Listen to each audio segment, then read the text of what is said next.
Is marketing a science or is it an art? Marketing's hard if you view it as an art. I call myself the world's go-to MSP marketing expert. My entire working purpose in life is to make marketing easy for MSPs. Putting a video on LinkedIn doesn't get clients, it's part of a process. There's a 3-step marketing strategy I recommend. It's 6 words. Step 1, build audiences. Step 2, grow relationships. Step 3, convert relationships. For most MSPs, I know a business owner my age who died at work. He was still working the 60-hour weeks, and it's like, that's not how it's supposed to be. That's the prison. It's horrendous to see people trapped in it, but it's also relatively easy to get yourself out. And to me, success is not the $200,000 car, the $1 million house. But what we want to do is we want to spend more time with the people we love, playing golf, doing hang gliding. That's success. It's when you start engaging with them for one thing, and then 2 months in, they say to you, the problem is we need to do a brand refresh. That's like you as an MSP taking on a client. We need to move you out the cloud. We need to move you over to this central. And here's a $25,000 project that we never talked about at the beginning, but we've decided 3 months in that we need. And you wouldn't do that because that's not ethical. And yet marketing agencies do it. Paul Green, welcome to the MSP Insider. Now, you have been a voice telling MSPs uncomfortable truths about marketing for years now. I want you to tell the audience, though, for those that may not know, because they live under a rock, who you are and what you do, and more importantly, why the hell that you do it. Yeah, thank you. It's a great privilege to be on your show. Thank you so much, Jeffrey. I'm a long time watcher from afar. So I call myself the world's go-to MSP marketing expert, which is quite a grand title. But for about the last 9 years or so, I've been here in the channel working with MSPs. And my mission, my entire working purpose in life is to make marketing easy for MSPs. Because we all know that MSPs are great at helping people, great at technical stuff, great at operations, but the vast majority, they struggle so much with marketing. And yet it's the most important thing, because if you can't do marketing and win new clients, it's really difficult to grow your business. And as you look around the channel, there's so many mistruths about marketing and everyone has an opinion on it. And it's got worse. In the 9 years I've been here, it's got worse and worse and worse, with more forums and more marketing experts popping up and whatsoever. So my entire mission, everything I do with my work, is all about making marketing easy for MSPs. So for 80% of MSPs, those are the people I want to talk to. For the people who get marketing and they're good at it and it's complex, off they go somewhere else. I just want to talk to the majority that find it difficult. Yeah, no, that's awesome. And I love that we can keep the target addressable market open and on the show here and talk to the 80%. And having come from MSP, I can speak, personally and in first person experience about having to crack that code as it related to marketing, because in my experience, I was a part of MSPs that grew the same way every other one does, right? It's referrals, warm introductions, and a slow trickle at that. And being put in front of or in charge of the sales and marketing teams and with numbers that needed to perform, I had to figure out how to crack that code too. And so I feel like I sort of braved that storm, but I saw it much to the extent one of my leaders, MSP leaders at the time, he gave this speech one time to the operations folks because things were a bit crazy and there was just a ton of hard work ahead of us. We were making this huge pivot in the company, and he gave this story, which I didn't realize was true until I Googled it later, but about bison or buffalo, that it's the only mammal when faced with adversity, so in this case snow, will walk through the storm, walk head on into the weather, rather than either trying to avoid it or huddling up in the corner of the corral. I found that to be really fascinating. And I've never lost sight of what that was like to figure out how to do marketing and then selling and sales in MSP2. It's there's only one way through it, and that's to figure it out. And so I can definitely respect the mission that you're on.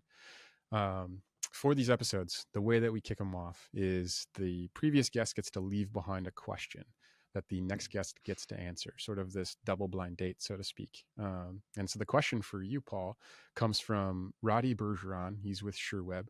And his question is easy for me because it's the shortest question I've had so far, is what keeps you up at night? Oh my goodness. So what keeps me up at night is actually nothing to do with business or work. It's to do with being a parent. Do you have kids yourself, Jeffrey? I do, yeah, 2. You do. How old are yours? 18 and 9.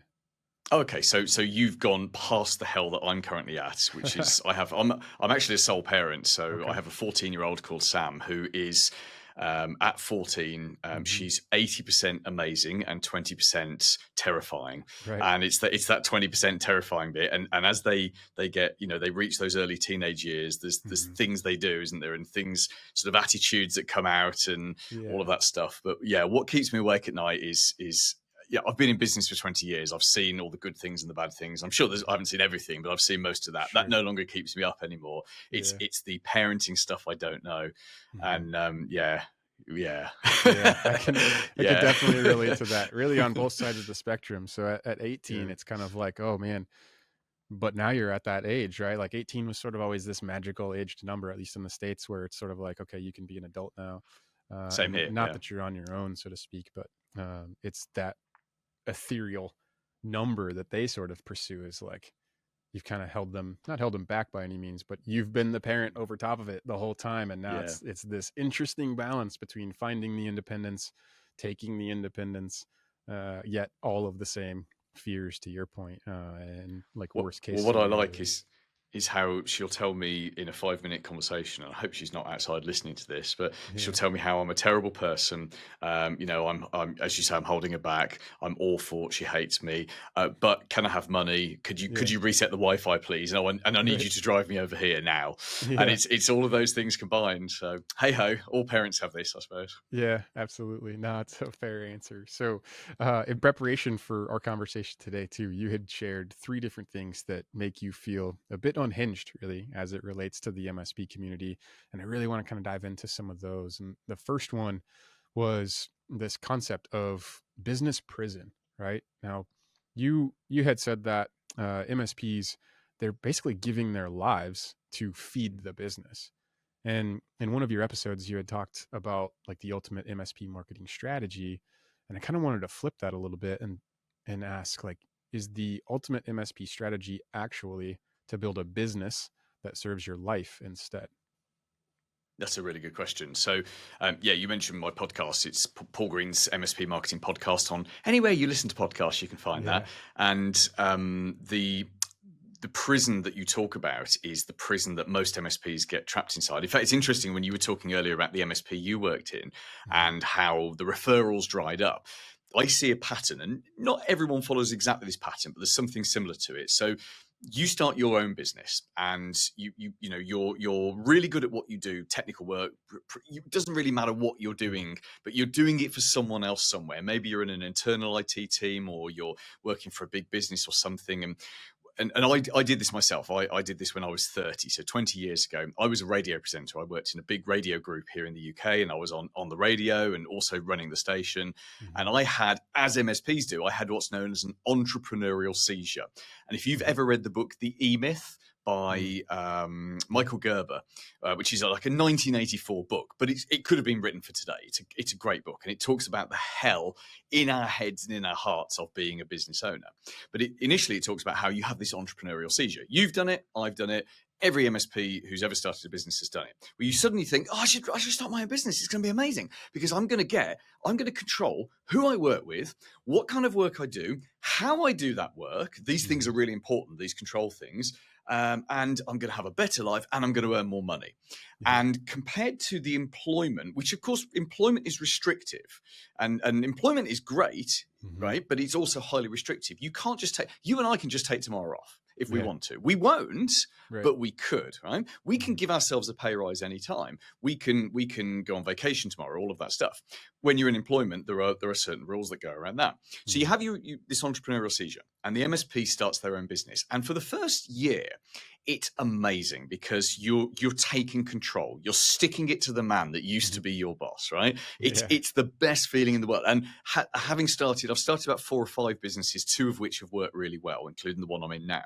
Hmm. And there is nothing, you never ever have that feeling like that first year. You Yeah. never recapture that first year. So you have that first year, and you throw yourself into it with such energy and passion that you cannot stop yourself from winning clients. Mm. So really early on, you're like, wow, I've won this client here, and this guy recommended this person here, and this lady did this, and this is amazing. I've got 4 clients, and we've got money coming in, and I don't mind going out to their sites, at 7 p.m. on a Tuesday night. I don't mind if the client rings my cell phone on a Sunday night because their home printer is broken. I don't mind that because I'm here to help people. I want to do good work. I want a good reputation. And that's great for the first year. But then you get into the second year and you're working 80-hour weeks and you're exhausted and you can't quite remember your partner's name. And you're like, didn't I have children or something? I'm sure I did. I don't remember that. And you haven't had a vacation and you work through Christmas and you take your laptop away and all of that stuff. So you take on staff. And it's a natural progression to take on staff. And of course, you pay someone for 40 hours. You think you're going to get 40 hours back, but you don't. You get like 10 hours back. And in your first 2 or 3 staff, everyone goes through that experience. So what happens is over a number of years, you take on more resources, and to pay for those resources, you have to take on more clients. And they're never quite the clients you want. Everyone wants 50 user clients, but they end up with 5 user clients because there's more of those people around. And of course, it's the same amount of work to account manage a 5 user client as it is a 50 user client. So what happens over a period of time is all the reasons you started the business start to slip away. So you're not really choosing who you want to do business with. In fact, the referrals have started to dry up because as you are seeing the clients less and going out to them less and going to their homes on a Sunday evening to fix their printer less, they refer you less because you were super over servicing them and now you can't as you get back to the realities of it. So the referrals kind of dry up. Technicians don't bring in referrals. Even if a client said to them, I've got a guy you should speak to, they go, okay, and just put the phone down because it's not in their nature to do anything salesy. Right. Not everyone, but most of them. So you're picking up any work you can, anything at all, because cash flow is a nightmare. You're still working 60 hours a week. You're probably trapped with an employee that you prefer not to have, but you can't get rid of them because you need them to cover that help desk because you've got to go to that thing on Monday, etc., etc., etc. And you wake up one morning, and what you've done, and there's a business book somewhere that wrote about this concept, and I can never remember the book, but it's amazing. And every business owner does this. It's not just MSPs. You create a prison of your own design and you lock yourself inside. And you're peering through the prison bars. You're like 4 years in and you're like, what happened there? Because now I work for myself, but I earn less money than I've ever earned. I'm working harder than I've ever worked with clients I don't really want, doing work that's not as good as I'd wanted it to be because my staff are doing it and I don't have time to train them. And it's a complete nightmare. And there are lots of MSPs who spend 20 years in that prison. And I don't know about you, but I was in a prison. I was exactly the same. My first 4 years in my business, it was that, and then I broke out after 4 years. And the only way to break out is you get good at marketing and you get good at bringing on new business and you grow the business. Because as you grow the business past 2 or 3 staff and you get to 5, 10 staff, you have to get good at operations. You have to get good at systemizing things. You have to get good at procedures and quality. And, if you're winning a client on Monday, but you're losing an older client on Tuesday because you guys weren't doing the proactive work, that's a painful lesson. So all of these things you have to improve and improve and improve. But all of it comes down to marketing. It's all marketing. I mean, when I say marketing, I mean marketing and sales. But most MSPs, you put them in a room with someone who really wants to switch MSPs, and through sheer passion alone, they will sell their business, and they will find a way to get that client on board. The challenge is getting in that room, and yet that's the one thing. And if you've got kids, if you've got a partner, if you don't want to be found on your desk, in aged 55, and they're like, oh, he's dead, he died, and then I kind of half joke, but most of us know someone, a business owner our age. I'm 50 now, which also creeps up on you. I know you're 40, Jeffrey, but believe me, it's 10 minutes till you're 50. It goes so fast, and it's like, I know a business owner my age who died at work, and it's like he was still working the 60-hour weeks, and it's like, okay, that's not how it's supposed to be. So that's the prison, and it's horrendous to see people trapped in it, but it's also relatively easy to get yourself out. You have to grow the business. You even if you want to be a one-man band, that's fine, but you therefore you need to arrange that business so you can do it on like 30 hours a week, because no one can work 60 hours a week for 20 years and survive that with a marriage, with children, Right. with all of that stuff. Yeah, absolutely. And it's a little bit eerie because, to your point, when you're in MSP, it's sort of in the States, there's this saying about the 7 degrees of Kevin Bacon, meaning like you're Yeah. only seven people removed from someone who's related to him. Well, in MSP land, it's like you're kind of only like maybe 2 degrees removed away from a horror story like you just described, whether it's a major health incident for an owner or an actual death, of an owner. And yet we still sort of like put on that cloak of invincibility, like, well, it isn't me, right? Or it's not going to happen to me.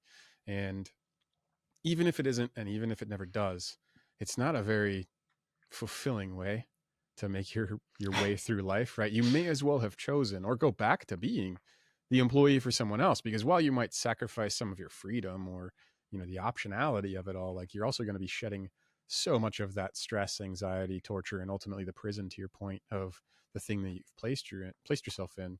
And I've met countless MSP owners along the way, or just peers, even they weren't even owners sometimes, but where it was, they were miserable because they had realized 5, 10, 20 years later that that's essentially what they'd done, right? They'd created a miserable employee or employer experience. They built themselves a terrible job ultimately. Yeah. What would you say is because from your perspective, and you talk to a lot of MSPs, you've been in the business for 20 years, you get it, it. What's the most outrageous example that you've seen of an MSP owner becoming a prisoner of their own business?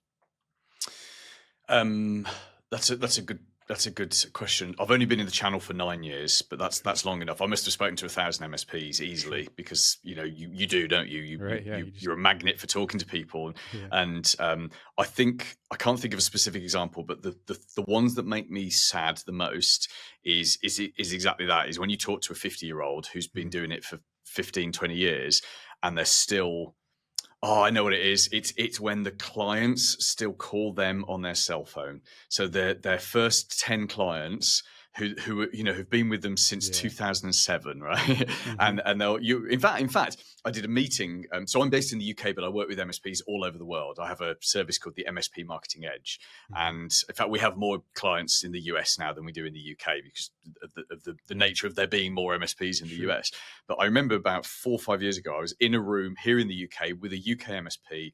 They paid, not a small amount of money for a day of my time to consult on their business. I don't do that anymore, but a few years ago I did. Yeah. And that all day long, that MSP was. So let's say they paid $3,000, right? Which is not, that's a sum of money to sit in a room with me for 6 hours all day long. Their PSA was pinging, the Teams was pinging, their phone was pinging, their phone kept ringing, and it was like constantly, you could see their eyes just going from screen to phone. I made them shut their laptop, and then the phone just rang more, and then they're like, oh, hang on a second, I've got to take this call, it's my client. And I'm like, oh, is that like your biggest client? They're like, no, that was client number 2. It's only a 10-person business, but they can ring me 12 hours a day and I'll answer the phone. I'm like, why? You've got 15 staff. You've got a service desk manager. You've got 3 levels of technicians. You've got account manager. You've got a salesperson. Why are you still answering the phone? And also on vacation as well. It's not even just at work. They're answering the phone on vacation. And we're talking user change. We're talking password resets. We're not talking this is important. Our building's on fire, right? And that to me is the epitome of sadness. And I know the things I know where it comes from. It comes from when you start the business. Nobody, or very, very few MSPs start the business for money, right? Nobody starts an MSP to be rich. I know there are empire builders and there are people that want to grow the business, but even those people are doing it because the extra resources allows them to reach a new level of client, because it always comes down to, I want to help people, I want to fix problems, and I want to have fun. It always comes down to that. And because that's where the pride in the work comes from. So I understand the emotional. If I looked after that client in 2007, I rewired their house in 2007 and put it through their business because I was doing a good deal with them.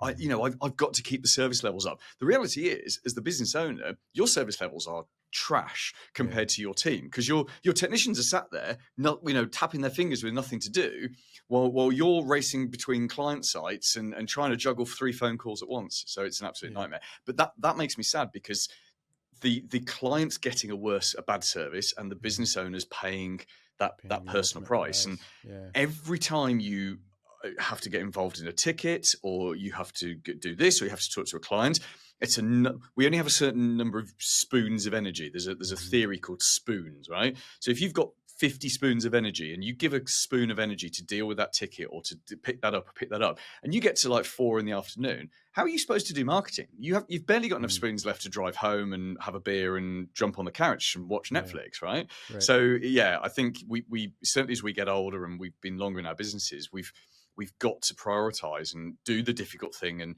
pass that client in the right way over to the help desk. And there are ways you can do it, like diverting your phone, or setting an answer phone, or Yeah.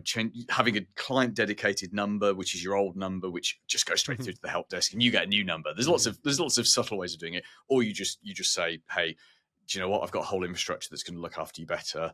Let me introduce you to Kevin. Kevin's going to look Mhm. after you from now on, or whatever is the case. But Yeah. yeah, And it comes yeah, really down in that case, like it comes down to the communication piece, right? Because the end user, the client, doesn't want the shitty experience that you're ending up giving them just because you believe that you need to answer that call, as much as no, you have the whole team over there behind you with a process mm, that is managed, that is clean, and it functions. That it's really easy to have the communication part of that, to say, Paul, hey, I know that this is kind of how we've operated for the last 18 years, and I'm happy to take the call when something else in the system has actually broken down, or like you need me to overwatch something or something along those lines. But look, man, I'm between a million things, and this can't be the best experience for you.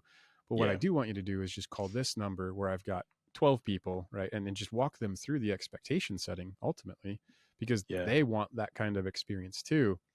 But we Exactly. give ourselves like that head trash of, well, it's just the way I've always done it. We Oh, emotionally react. exactly that. And it's the way I've always done it is the most scary sentence any business owner can say. And Mm-hmm. actually, if you look at it, as the owner of the MSP, what if you sat down with that client, or took them out to lunch, or took them to play golf once or twice a year, and did a strategic review, or a Yeah. quarterly business review, if you prefer to call it. Quarterly is overkill for most businesses. And Mm-hmm. you repositioned that, hey, like 18 years ago, when I used to see me under the desk, like screwing things into the computer, that was, looking at my butt crack. That was 18 Yeah. years ago. But Right. guess what? 18 years ago, you were greasing the machines in your business, and you were Mm-hmm. cleaning the toilets, and now you're driving around in a $200,000 Porsche, Yeah. and you've got 40 staff. I've moved on too, and I'm the Mm-hmm. strategist now, and I've got a great team that are actually, they do a better job than I do at support. Mm-hmm. But I'm going to take you out for golf or lunch or whatever once or twice a year, and we're going to spend 3 hours talking about your business, your goals, and we're going to strategize your technology, because technology is so different to how it was. And Yeah. that's where you, as the business owner, add value. I mean, Mm-hmm. actually, you also walk away with more monthly recurring revenue from a session like that. Mm-hmm. But they cannot and will not take you seriously as a strategist if they can ring you on a Sunday evening on your cell phone, and you answer and say, how high? How Yeah. high do you want me to jump? You Yeah. you can't have both of those things. It's Right. just kind Yeah. of weird. It works counterproductively, right? Because you're actually devaluing yourself and your position through through their lens of how much they value that too, by being Yeah. so available and so receptive and so open. Which again, it's counterintuitive. It doesn't seem like, but you are correct. By just Yeah. having that peer-to-peer conversation back up at this strata of business, right? The owner to owner, rather than the guy with the screwdriver under the desk. It's a totally different It is. scenario. Can I recommend a book, Yeah. which is probably the ultimate word on this, and this is the doomiest book you'll ever hear of, but it's worth. In fact, you don't even need to buy it, because I'm going to give you the 10-second summary of it. It's called "The Top 5 Regrets of Dying People" by Bronnie Ware. She was an Australian palliative care nurse, so she spent like 20 years looking after mostly Okay. elderly people at the end of Yeah. their lives, and she just did a really good job of gathering together all of their regrets about their lives, and they're very similar. And the Mm-hmm. number one regret now, this was mostly men, because obviously it's a different generation where Yeah. women didn't work in that generation. But the number one regret: I wish I hadn't worked so hard. The number two regret, and these might be cited out of order, but the number two regret, I miss my children's youth. So no one misses their children as adults, Yeah. but they coming back to our conversation earlier, Mhm. but they miss their kids when they were young. Yeah. They miss their friends, they miss their life partner. No one misses their business partner when they're old. Yeah. They regret not doing what they wanted to do with their life. Mhm. And I often talk to MSPs about the definition of success. And to me, I consider myself successful because I do the things I want to do and I've got the resources to do them. And Yeah. to me, success is not the $200,000 car, the $1 million house, the yacht, the helicopter. Who, Yeah. apart from Jeff Bezos, who really wants, who really Yeah. wants the world's biggest yacht? None of us do, really. But what we Yeah. want to do is we want to spend more time with the people we love, playing golf, doing hang gliding, Mhm. model railways, whatever it is that we do, right? Yeah. That's success. I work about 30 hours a week. I've already told you I'm a sole parent. I've got my 14-year-old. I know I've only got a few more years till she's off to college. She's an actor. She wants to go to drama school. And, to me, 30 hours a week is a good balance of I get to do stuff like this, which is fun, but I then get to go and I love running. I love walking. I love going to the movies. I love spending time with my child. We go to a lot of musical theatre. And that to me that's more important than this, right? If doing this with you, if that clashed with that, I'm sorry, Jeffrey, you'd be second, and I would hope that you would be exactly the same with me, right? Right. Because these are the most important things. But that's a conscious decision, and I think any MSP who wants to be successful, and success being that do what you want to do, you have to draw a line in the sand, and it doesn't have to be an overnight transition, but you have to say, right, do you know what? I've got the service desk manager. They're great. I'm going to trust them and leave them to get on with it. I'm going to trust this person. I'm going to trust this person. Of course, you've got to develop your staff. Of course, you've got to look after your clients, but it doesn't all have to be you. That's the whole beauty of having an organization. You become the leader. And even people who aren't natural leaders can be great leaders if they're passionate and if they know what they're trying to do in their business. Yeah. I completely agree with that. And you are right. The thing that I was thinking as you were describing that, what I was hearing is like the ability to have total agency over yourself and your time and everything else, which I think is huge. The other thing I was hearing when you were saying is like sort of the difference between existing or having an enriched experience in life, right? Like existing is being at the beck and call or the whim of the buzzing phone or the beeping email or the client that did this or anything else really. Or to your point, like control and autonomy and power to dictate, I'm gonna, this afternoon is to be spent going to the musical theater, right? With my child or whatever. Yeah. What a fulfilling position to define success by. I love that. It actually makes me think of like the antithesis of that, which would be if Paul Green could erase one toxic belief that MSP owners have as it relates to maybe work-life balance or maybe pivoting a little bit into marketing, what would it be? You ask some of the best questions, and the reason I say that is because they're questions that don't automatically have an answer to them, which means I've got to think about them. What would a toxic belief be? I think actually, if we relate it back to marketing, it would be that marketing is hard, and marketing is hard if you don't look at it. Well, marketing is hard if you view it as an art, right? So is marketing a science or is it an art? And I was a journalist on a newspaper. I was a radio presenter. I then did PR, which is like what journalists do when they start a business. And now I've been doing marketing. So my entire career has been communications, but creativity, all of that stuff. And yet I see marketing as a science. And in fact, one of the things I've been doing over the last 2 or 3 years is taking all the marketing stuff that I talk about. You go and find interviews with me from 4 or 5 years ago, and I'm talking about big marketing things. And the last few years, I've just been making that smaller and smaller and smaller and breaking it down into a smallest number of tasks. And the last 2 years, I've just written a book, which and the book takes all the marketing you should be doing, strips out the things that aren't really essential, and we've got it down to 11 tasks. So any MSP can go from no marketing to good lead generation, warming up people and creating prospects with just 11 tasks. And obviously there's some work to do with those 11 tasks, but we then reformulated our entire MSP marketing edge around that. And all of it is smaller and smaller and smaller. And I think I said right at the beginning that I feel like my mission is making marketing easy for MSPs, because actually there's plenty of places to go and get big ideas and new ideas and the latest shiny thing. But most MSPs, when I talk to them, they're really struggling with, should I be doing LinkedIn? Is that valid or not? And the answer is yes. Yes, but if it's done in the right way. Right. Should I do this? Should I do that? How do I do this? How do I pick up the phone? Why don't people do this? Why aren't people opening these emails? What, and you look at it, and the average MSP is doing tiny bits of activity across multiple platforms. They'll do a one-off marketing campaign, which they've got from a vendor. Every vendor's got a marketing campaign somewhere, right? So they'll run a marketing campaign. It's normally a bad campaign, and they don't do it properly, and they don't follow anything up by phone, because just sending out a marketing campaign doesn't generate leads. Just putting an ad on LinkedIn, well, LinkedIn advertising is very hard to work anyway. Just putting a video on LinkedIn doesn't get clients. It's part of a process.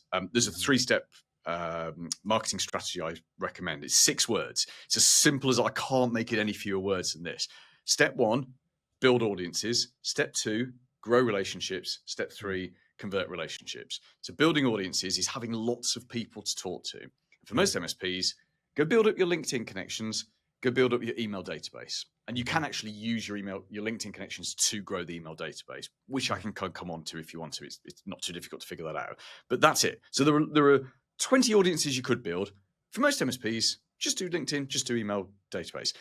That's build audiences. Grow relationships is about content marketing. It's about finding good, educational, entertaining content, putting it on LinkedIn at least 3-4 days a week, right? Sending out an educational email at least once a week. There's other platforms that you can use, but it's people only buy when they're ready to buy. And managed services is one of the most difficult sales on the planet. It is so hard. The flip side of that is you keep the client for 10 years and they keep paying you monthly for 10 years. Even if they don't like you, they keep paying you, because you benefit from something called inertia loyalty, where it feels safer to stay with you than move to the devil that they don't know.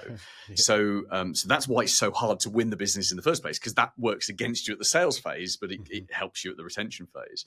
But people only buy when they're ready to buy. So you connect someone on LinkedIn today, you send them a direct message today, or you phone them today, they're not ready. You can't say, I'm going to give you 50% off. In fact, that's the worst thing you could do, because you've just destroyed any expertise value that you've got. But that person is ready to buy on the 29th of July, 2027, which is 2 years away. And your job is to grow a relationship with them, because what if by the time they get to the 29th of July, 2027, they've seen 30 of your LinkedIn posts, they've read 3 of your DMs, they've seen a couple of your adverts, they've had a couple of your sales things that have come across their desk. Maybe you sent them a book, maybe you wrote a book and you sent them a book. Maybe your telephone person has spoken to them a couple of times. Maybe they've seen a couple of your videos. Maybe they've replied to 2 of your emails. You actually sent them hundreds of pieces of marketing over that time, but they interacted with a tiny bit of it.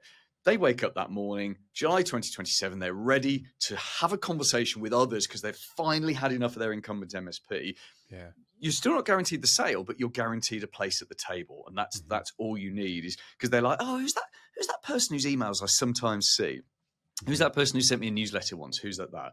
So, and that's why we then have the 3rd step, which is convert relationships. And this is something virtually no MSPs do, and it's so powerful. You have someone making proactive outbound phone calls for you, but not cold calls, not sales calls, not Wolf of Wall Street. This is the complete opposite of Wolf of Wall Street. This is, I always say, go get a back to work mum, work 2 to 3 hours a day, 2 to 3 days a week, flexible work. She's in her 40s or 50s. She's a professional who didn't want to go back to her profession, but she loves being on the phone. Just get her on your VoIP system. She's just calling your LinkedIn connections, calling your email database. And it's simply asking, hey, tell me about your business. How are you guys doing? And showing interest in their favorite subject. And everyone's favorite subject is themselves and their business. And what she's doing is just shaking the tree, very gently shaking the tree, and calling back every 6 months or whatsoever. And eventually she rings someone and they say, I'm so glad you called. Yesterday, we just had our 3rd major outage. I'm so sick of our IT guys. I've been telling them for years they need to fix this. They haven't done it. Can we talk? Right. And we all know that the chance of you winning that business is like 99%, because they've got a distress and they're ready and all of that stuff. And that's it. And even that, as I'm saying, that sounds complex, but even that marketing is a science. It's a list of things. I've tried to position it to all the MSPs I talked to and I worked with as it's a project, right? If you do I'm not a tech, but I know if you do a migration from, let's say you're going from a server, an on-prem server to the cloud, you follow a checklist, right? There's an order of things you have to do, and there's backups and protection and all sorts of stuff. Marketing's no different. There's an order of things that you have to do. You don't need to be creative. You don't need to be Don Draper from Mad Men. You don't need to be any of this stuff. You just follow the instructions, you know? Yeah. Yeah, it's so true. And I know it's true because what you just described, having never had that conversation with you specifically in the past directly, was a very, very, very close representation of the system that I had built and cultivated that was crushing it for the two MSPs where I built the system and ran it. And by crushing it, I mean, we were doing $140,000 in net new MRR at one of them. And then subsequently going to the other one, we had worked our way up from 0 to 86,000 before operations literally cut the legs out from underneath sales and said, no more cold turkey. Sales isn't doing anything because ops couldn't keep up, which is fine. But it was just that, to your point, like it was breaking it down to being so simple. And simple doesn't mean easy, but it is simple. Like that, you didn't go through this crazy laundry list of here are the 17 tools you need. Here are the 3 agencies you need. Here's the pay-per-click budget and like all this stuff that's just more like distraction than anything else. It was, here's a system with clear roles and responsibilities, defined outcomes, and defined inputs, perhaps more importantly, and then some one person that is responsible for making sure that the inputs, the actions, the activity is getting put towards what we know the outcome will be. And the thing I really wanted to highlight that you'd said, because the way I usually speak to it is that selling managed services, managed services is an event-driven sales cycle. To your point where you said the only time someone's going to buy is when they're ready. That's what I mean by when I say it's an event-driven sales cycle, because to your other point, you used it, called it inertia. There was a term. Inertia loyalty. Inertia loyalty, which is exactly right. You're selling against inaction and confusion, most cases, but mostly inaction, where they believe the perceived pain of making the change is greater than dealing with meh for a little while longer. And so they inevitably deal with meh service until the event happens. And when the event happens, they call Paul because Paul's been working them for 2 years or 3 years or 5 years or whatnot. But it's like you have to be willing to put in the 2 years of leading up to it, the inputs, right? Of the touch points and the nurturing and the relationship in order to be one of the 3 numbers they call on the Rolodex from the bottom drawer, or like the old proposal that's in their desk drawer, any of those things, to be the person that they even call to say, hey, we're ready to have the conversation now. Even if you're only one of a few, at least you got that phone call. And so that was really how we built our system. And we really saw it 2 different ways. The way that I think maybe what you're describing, what I found was roughly that 3 to 7% of the market that was ready to buy now. And by buy now, it's like they'll make a decision within 90 days of when the whole thing started. And then there was this whole second wave of really pipeline management, which is an 18-month timer, right? Yep. So an event would happen sometime between when we called them and 18 months from now that would cause them to pick up the phone and say, hey, refresh that proposal and send it over. Yep. Okay, great. Yeah, like, that's exactly where our exponential upside was, you know? Yeah. So I've lived the experience of what you're saying, really the byproduct of what you're preaching. Yeah. I did it internally. I did some external stuff, used agencies, those kinds of things. What do you feel, because I found some of these things out on my own too, what do you feel or believe is the biggest lie that marketing agencies are telling MSPs today? Oh my goodness. So I have lots of friends who run agencies, both in the channel, outside the channel. There are some really great agencies and there are some horrendous agencies, and we're not going to name names, right. So we're safe. I think the biggest lie that agencies perpetuate is they take the skill set that they have and they present that as the hammer, right? So if you think of marketing as the nail that's got to go in the wall, you talk to agency number 1 and they're good at SEO, search engine optimization. So they see, the hammer you need is the SEO hammer. Then you go and talk to agency number 2 and they're good at pay-per-click, which is the adverts that appear on Google and other workplaces. And they say, no, SEO, no, that's not the route. You want pay-per-click. That's the hammer. And then you go to the third agency, and they've got a telemarketing operation, and they do a lot of email marketing. So as far as they're concerned, that's the answer. And the thing is, all of those tactics, because those are just tactics, right? Those aren't strategies; they're just tactics. All of those tactics have merit, but you take a small MSP in the middle of Nebraska, and you take another MSP in LA, right? And they've got different competitors, different marketplaces, different everything, right? Even down to the people. What have we got here? And a marketing agency that does everything can look at that and say, actually, what is best for this? So take SEO, right? SEO is a very, very, I'm not an SEO expert at a technical level, but I've got a good overview of it. SEO is a very long-term strategy. So you either throw an obscene amount of money at SEO, or you just build it up slowly over time. And even if you've got an obscene amount of money, you just cannot jump ahead unless you start doing stupid stuff that will come back and bite you, because Google does change and detect stuff. And I know that there's an agency right now that's going very heavy on AI driven SEO. So using ChatGPT or whatever tool they're using to generate hundreds and hundreds and hundreds of dross, right? What's the AI? What do they call it? There's a saying, isn't it? AI slop. That's it. AI slop. You see that online at the moment, but they're stuffing MSPs' websites with hundreds and hundreds of articles daily of AI slop, and today that is paying off. And I know that it's hard for Google to detect AI. But I'm pretty sure there's a crack unit somewhere in Google, that are sharpening their knives, because 10 years ago it was hard for them to detect link farms, and then one day they did, right? So you have to look at that and you say, well, that's a very short-term way of thinking versus using AI to do 80% of content, and then humans to come up with good ideas and to shape it and change it, which is the right way to use AI to create content. So yeah, I think agencies are run by ambitious people who want to grow their business, no different to MSPs, but they don't necessarily always do what's right for the client. Sometimes they have a very blinkered view of doing that. And, there are some big marketing players in the channel, big marketing players, names we would all know, who are still doing the things they were doing 15 years ago.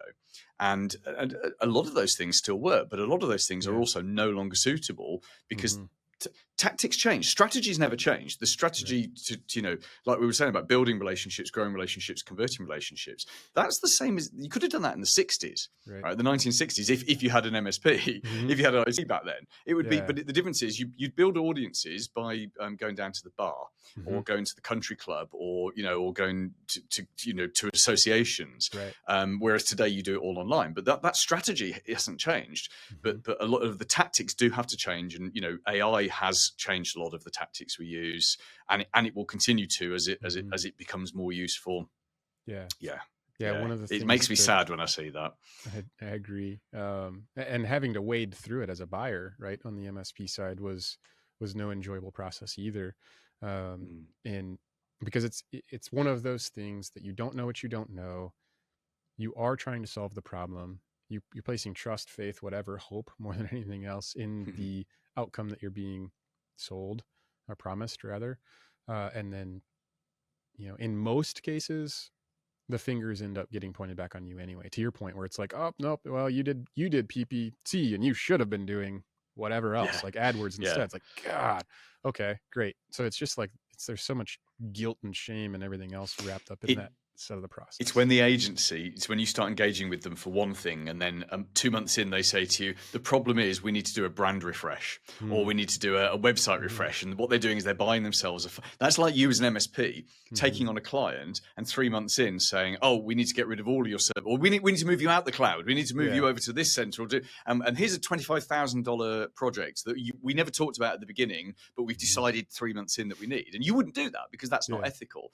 And yet marketing agencies do it because they know a brand refresh is it's $10,000 and it's going to take 3 months. They know a website. Websites never get finished by agencies. Never, ever. They're always just sort of in some state of flux. So that's the skill set they've got. So that's what they go to sell. One of the principles that I picked up on that's very similar to your, breaking it down or distilling it down to the most simple thing to do, The person that I had taken it from, I think it was Brad Lee. I don't know if it was his idea, but it's who I took it from. He has this speech, this concept where he really just talks about, if you want to grow your business, there's really only two things that you need to do. And the first is, well, they are do more and get better.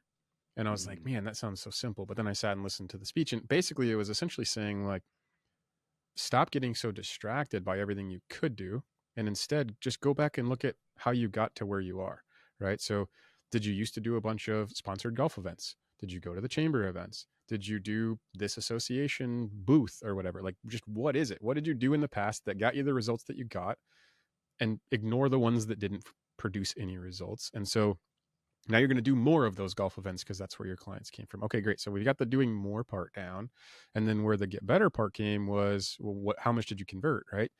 Were there 100 people there and you got one client? Okay, great. So now we're going to do more of those events, but we're also going to try to get 2 out of it, right? And Mm. 3 out of it. Mm. And there was just such simplicity in not trying to get cute. It didn't even require a spreadsheet to try to figure any of it out. It was just, where have the results come from in the past? Odds are you just stopped doing the thing that got you that result anyway. So I'm going to go back to start doing those things again. And then I'm going to work on getting better at the conversion side of the actions that I'm taking. And I sort of instilled and reverse engineered that same mentality into the process of, I mean, I guess I inherited one marketing team that had been doing stuff. The other one didn't even have a GL account for marketing. So there was nothing to look back on. But man, that was such a powerful and simple thing that you could pick up and start just executing on in your business right now, today, without Yeah, I really love thinking that. about it. What most MSPs don't realize is that the vast majority of their competitors are doing no marketing whatsoever, or they're doing that odd campaign here or there.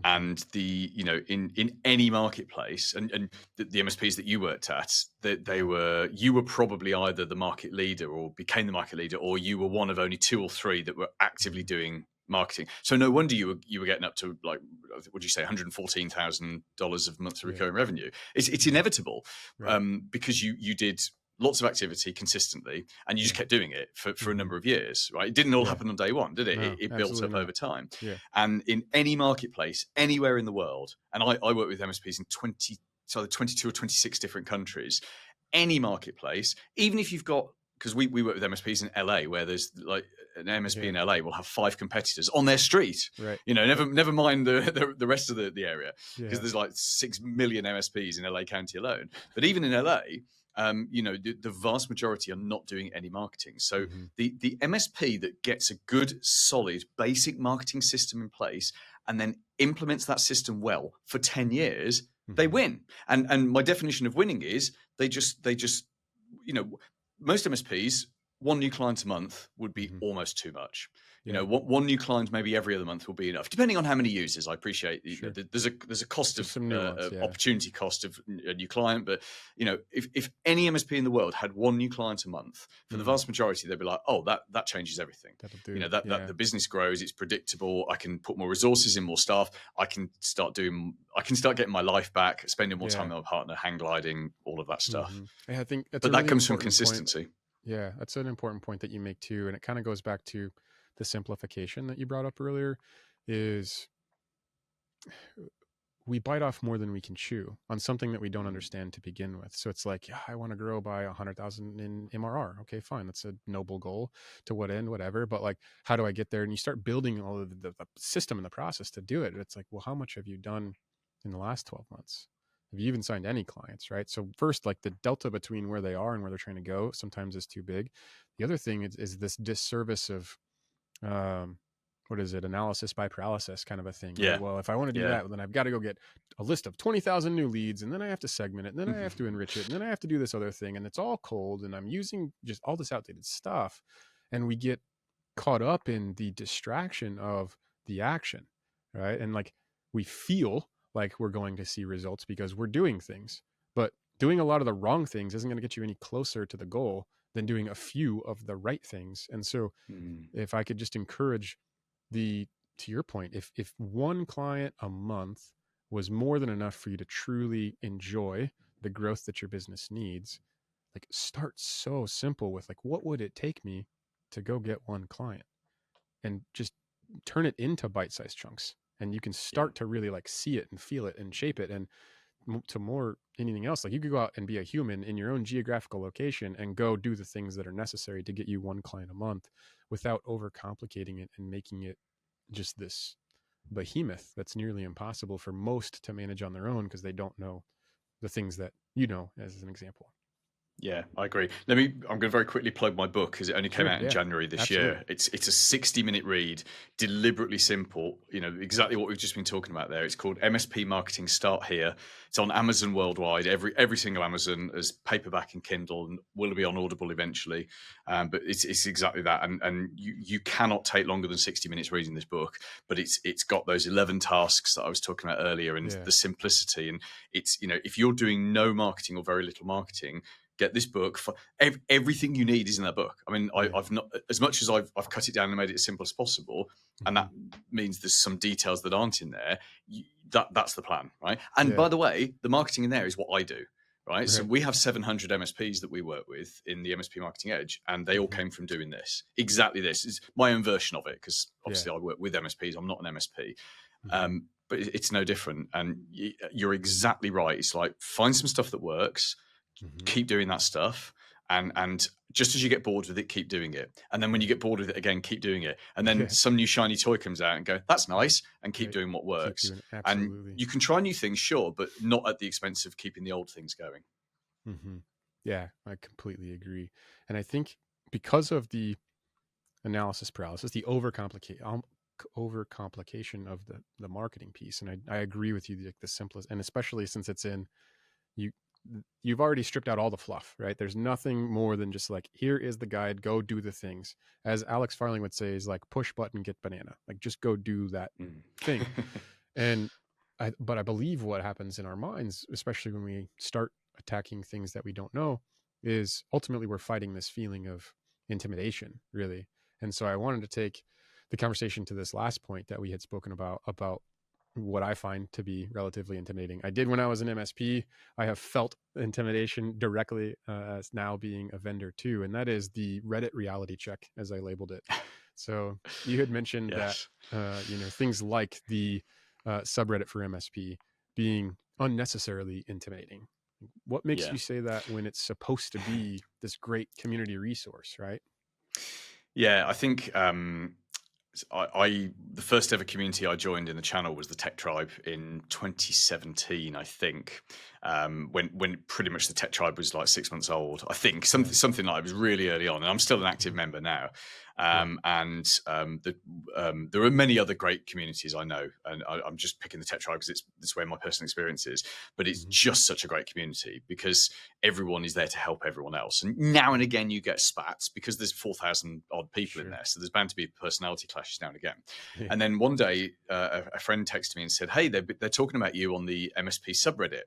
And I've never really been on Reddit. It's not really a thing here in the UK. It's like it's there, but it's only if it comes up in a Google search. People don't talk about it here. So I went onto the MSP subreddit, and it was like walking into a Wild West bar, and there's like a load of cowboys there, but they're all masked, so you can't see who they are, because of course on Reddit you can be anything. So whereas on the Tech Tribe, there's your name and there's your photo. So that's the first thing, and I think that's the key difference between a good community and a scary community is like people say stuff on Reddit they would never say to someone's face in real life. And maybe they do that because they enjoy it. But anyway, so it's like walking into a bar, and you're walking in, and everyone's got a gun, and it's a big gun, and they're polishing the gun, and they've got itchy trigger fingers, and they've got plenty of ammo, and they've all got masks on, so there's no consequence if they shoot you in the face. And they're like, "Hey, you're really bad at what you do." It's like, okay, well, thank you, that's for your opinion, but actually I disagree because of X, Y, Z. And then the bullets come flying at you, and it's like, it was almost the complete opposite experience of the Tech Tribe. And I was just awful. The only other place I've had an experience like that is what is now called X. So back in Twitter days, we had a minor problem with something. I can't remember the details, but I was suddenly being attacked at like 2 a.m. UK time. I was being attacked on Twitter by strangers about a tiny mistake that we'd made, and which we then corrected within like an hour of detecting it. And so the details don't matter. But I'm like, why are all these idiots just sitting at home around the world Yeah. firing bullets at me. I don't get how does that improve the world? And obviously, Hmm. X is now the 10,000 times worse, more extreme version of that. And I say this as a Tesla driver who's got one of those stickers that says "I got it before I knew about Elon." But anyway, it's I think. There's so much good stuff in the MSP subreddit, so much good stuff, and it's damaged by a tiny minority of people who are there to take their anger on the world out on Yeah. people, and you just don't get that. And I know there are other communities where it's names, even Facebook groups. I run a Facebook group for MSP marketing. It's literally going to Facebook, MSP marketing Facebook group. It's free. We've got 2,000 members. It's just MSPs. There's no vendors, and we just talk about marketing every day. But Yeah. it's everyone's names and everyone's faces, and we don't Right. have. I'm the only moderator. When I Mm. first started that years ago, I thought I'm going to end up with a moderator. Don't need Hmm. it because there are Right. people's names. If I see Jeffrey Newton Hmm. saying something stupid, I can send you an email and say, "Don't be an idiot." But Yeah. not that you ever would. But do Right. you get the idea? So Hmm. people treat each other with respect, and we have a debate and a Yeah. conversation, which is great. Hmm. But yeah, the subreddit is terrifying. Do you go on Yeah. there much?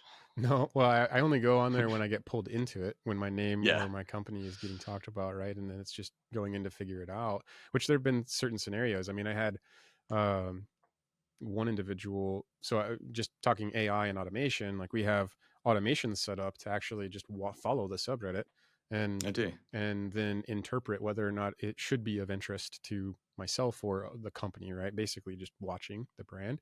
And there was one who had said something to the effect of, I mean, it's still out there, but who have you heard? Who's received an email from Jeffrey Newton hawking some sort of AI? Insert bunch of 4-letter words or whatever. And I'm like, Yeah. oh, all right. Hey, my name's there. I'm going to show up. Well, I had to create a Reddit account, first of all, to even like go in and comment. But then I engaged and I was just having a conversation with the person about, hey, I'm a real person. The solution is real. The claim that I made in the email is real. There's 31 other MSPs at the time on platform experiencing the value that is real. This is what we Mm. do and why we do it. And like 6 other people said, hey, can I get a demo for that? That sounds interesting. And like it was a really interesting lesson to learn around ultimately just people. Um, it reminded me, I don't know if you've seen it or not, but the movie Wreck-It Ralph, the animated cartoon. Again, I have kids, so I had seen it back then. But there's this little moment in that movie where, like, in order for them to get back to their game, right, get back home, they needed to get this many likes online inside this video game world. And so Ralph, who's trying to get to the 100,000 likes or whatever it is, moves into this little room. He like stumbles into this back room of the like machine essentially, and it was where all of the criticism lived. So like Mm. there's all the likes, but then there's like literally this room of criticism, and you can just see it on his face, right? And he goes, the whole story sort of, that's part of the story arc, but that's how some people choose to use that community. In my mind, they sort of like weaponize either their following or the alter ego, or to your point, just like it's not really them, because you can be whoever you want on there. You Yeah. can make your own name. And so like the anonymity there, I think, does invite some of that stuff in. It was a pretty interesting education experience, though, living there. It still is on a daily basis. I mean, I was just in there yesterday because somebody happened to post that. I don't know if you watch podcasts, but this Jeff Newton guy's podcast is pretty awesome. Like, oh, sweet. Mm. Unsolicited feedback. Like, that's awesome. And I'm glad that you're finding it valuable. Otherwise, why am I doing it? But, it's certainly not a place that I live. No. Unless someone knocks on the door, and then I just kind of go in and see what's going on. But I've been a part of other communities, to your point, where you really get what I would consider to be the spirit and the essence of MSPs, which is how can I help, and Yeah. genuine attitude. And there's Oh, always and not dozens of arms reaching out to you exactly, for and not just how can I help, but hey, the guy 2 streets away is in trouble. How can I help you? And yeah. people who are in direct competition, like genuinely helping each other. I love that. And do you know what? Before I got into the channel. I worked with veterinarians and Mhm. dentists and optometrists and loads of other sectors, and that doesn't exist. There's an element of it, but Yeah. I've never seen.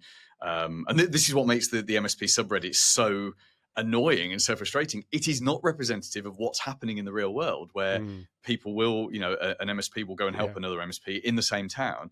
and not steal their clients and not do a bad thing. And that's for the vast majority. This is what makes the channel such fun, right? Mhm. It's because the people, to go back to what we were talking earlier about why someone starts an MSP, you start an MSP to help people Yeah. and to solve problems, right? You don't start an MSP to have to drive a Bentley and to have a yacht. So that's why you do it, and that's why dentists can't work together, because they become dentists to Right. get a Bentley and to have a yacht. Yeah, that's funny. What is I'm trying to distill down, hopefully, all the light bulb moments that we've had for folks that listen today. What would be the one piece of advice that you'd give to the MSP owner that is listening right now and they're still sort of feeling overwhelmed by all of this, specific to Yeah. the marketing? So yeah, no, absolutely. I think start small and do something every day. In fact, I have a little sign behind me which says a little progress each day adds up to big results, and I keep that on my little video shelf here. Yeah. But it's true, and I have good days and bad days, the same as any other human, in terms of progress and moving things forward. Today has actually not been a progress day. I'm recording this. It's 10 o'clock at night now here in the UK. Yeah. I've enjoyed talking to you today. It's been fun. It hasn't been a progress day, but do you know what? I made like an hour of progress on a project earlier today. So as far as I'm concerned, it's a good day. So I think for MSPs, just keep it small. It's so, marketing is a massive thing. It's a huge 12-cylinder engine, and you've got to break it down into tiny little parts. And each day, the secret, I think, to achieving anything, and especially marketing, is if you can just do 60 minutes a day, or better still, 90 minutes a day working on the business, Yeah. doing marketing stuff. I built my entire first business from 2005 to 2016. I did it in 90-minute chunks. I used to get up at 5 a.m., which is a bit sad, but that was the time with a young child, with a wife at the time, that it was the only time I had where I could guarantee clients, staff, family, phone, email, social media cannot interrupt me at 5 in the morning. That's not the solution for most people, but I built that business in 90-minute chunks over 11 years. And it's the best possible habit. So some MSPs do this at 2 in the morning, some do it at lunchtime. But if you can find 60 to 90 minutes every day at the same time to do what it says at the back of, just behind your right shoulder, which is get things done. Yeah. I'm not going to say the rude word that's there on the screen, but Right. that's all you've got to do.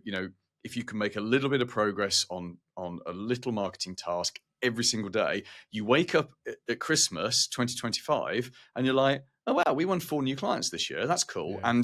But we built a system which is going to give us 8 new clients in 2026. It's going to give us 12 new clients in 2027. And suddenly we fixed it. Literally, you can tick marketing is done. You'll have to tweak it and change it and improve it and enhance it, but it's done. That's it. And yeah, it's awesome. Yeah, that's fantastic. Paul, thank you, first of all, for coming on the show and dropping all of the nuggets that I can't wait to unpack on the whiteboard series of the show. But before we go, I got 2 more questions for you. One, if people want more Paul Green, where's the best place for them to find you and get in touch? Sure. So a couple of places. Number one is the book, MSP Marketing Start Here. I think it's like $9, $10, or the equivalent in your local currency. It's a 60-minute read. This book took me 8 hours to type, but like 3 years to write, because it was just getting revised again and again and again. So it's the simplest way to get started with your marketing.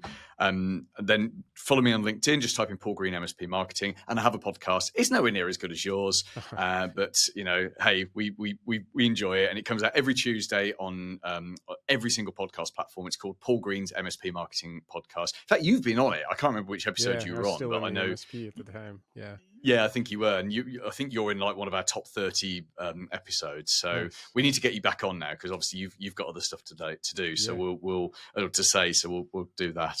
But yeah, I'm just out there on Tech Tribe and whatsoever. But yeah, I do love talking to MSPs and talking about your marketing. Yeah, awesome. And then the last question is, you get the opportunity to ruin someone else's day or get them a little bit excited. So if there was one question that you could leave behind for the next guest that they must answer, what would that question be? So I've had the whole of this last hour to think about this, Yeah. and this is a cruel one. This is the question I wouldn't want to answer. Be truthful, be honest. What's the worst, most embarrassing professional fail you've ever had in your career? Yeah, that'll be fun. That'll be exciting. It'll be a good marketing piece for him too. I might It even would. turn it Yeah. into a short. I don't know. We'll see.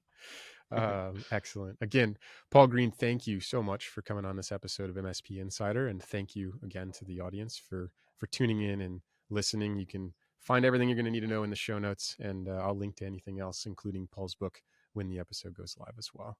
Thank you, Paul. Thank you.